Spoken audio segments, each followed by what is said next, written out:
ትልቁ በሬ መቼ ሞተ እባክህ? ከአባትህ በኋላ ነው የሞተው። ምን? አባቴ ሞቷል?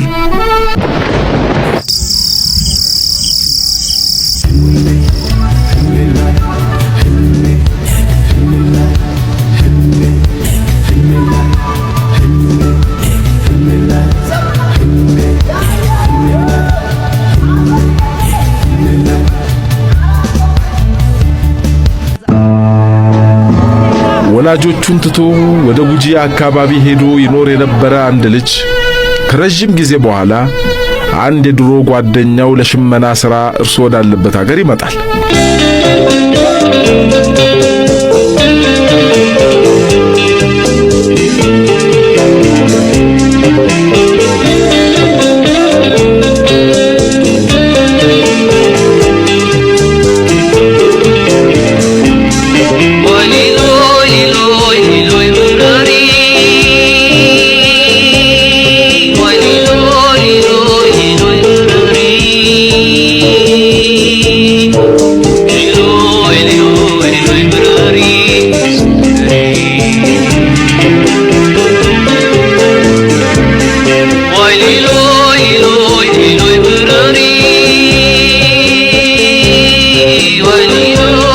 ስለ ቤተሰቡ የማወቅ ጉጉት ያደረበት ልጅ አንተ አገር ሰላም ነው ሲል ጓደኛውን ይጠይቀዋል።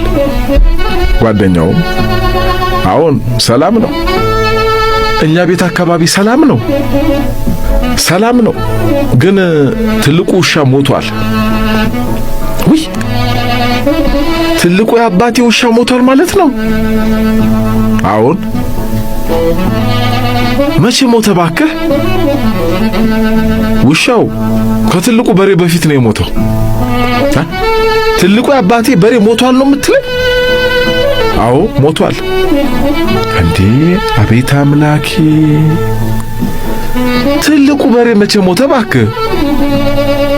ከአባትህ በኋላ ነው የሞተው። ምን? አባቴ ሞቷል? አዎን።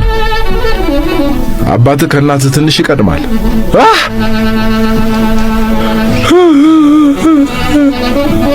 ታዲያ ቤት የቀረው ማን ነው?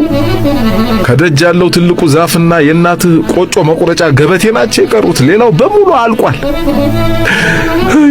እንግዲህ ወደ አባቴ ሀገር የሚወስደኝ አንዳችም ጉዳይ የለም ማለት ነው። ታዲያ ምን አደርጋለሁ ብሎ እዚያው ጎጂ አካባቢ ቀረ ይባላል።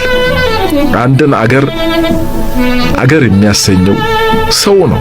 የምንፈልገው ሰው የማይኖርበትን አገሬ ለማለት አይከብድም?